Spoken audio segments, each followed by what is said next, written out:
Thank you and welcome to the show this morning.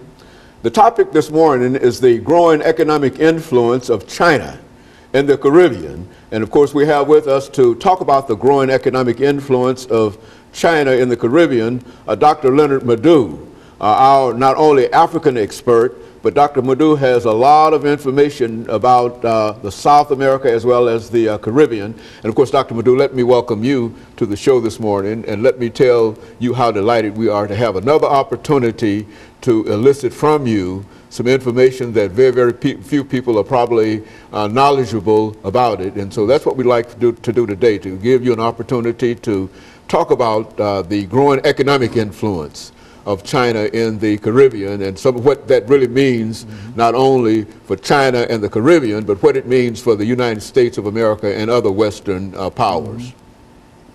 Thank you. It's a pleasure to be here again this morning. Well, recently, Chinese economic influence has been growing around the world. First Africa, and now the Caribbean. After the Cold War, with the demise of the Soviet Union, Chinese, economic influence started growing. China has been in Africa for long.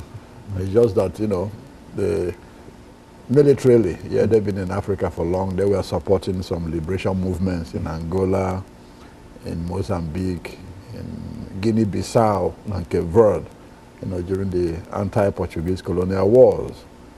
So they've been there. They built the Tanzam railways, from Tanzania to Zambia to export the copper from Zambia to the port of Dar es Salaam. So they've been there for long. So China has been active in Africa in a real sense. Exactly, militarily. Recently, their economic, influence has been growing, in a lot of African countries. So now they've shifted, their attention to the Caribbean. And when we talk about the Caribbean, we talk of countries like Cuba, Haiti, it. But in the context, of Chinese economic investments, we will focus on the CARICOM countries. When I say CARICOM countries, I mean the Caribbean Economic Community.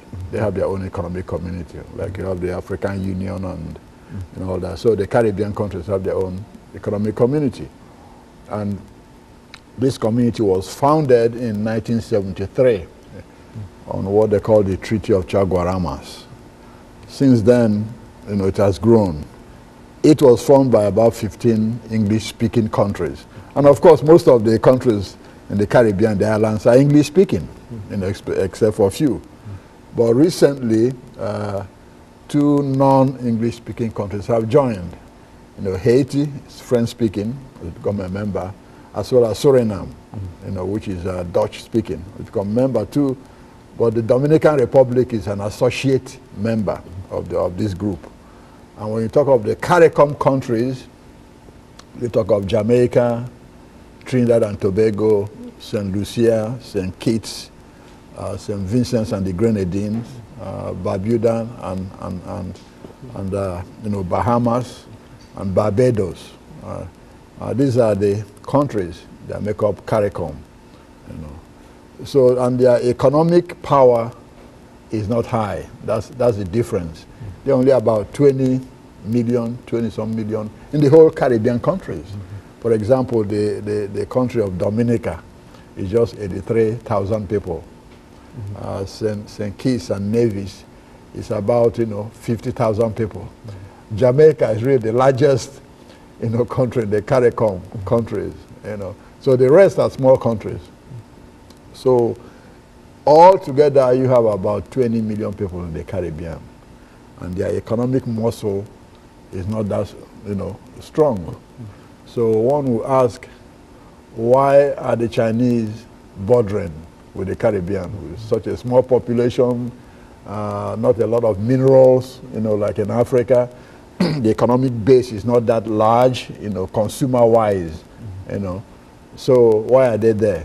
And Very good. That's the question we'll get into in our next, Very good. Of course, that's what we'll do. We'll have our first commercial break, Dr. LMadu, and then we'll come back and have you to tell us in a real sense why this area, apparently that has very, very little interest in terms of its economic development and et cetera. Why is China concerned with this particular area of the world? And of course, we'll be back with our audience following this very, very short commercial break.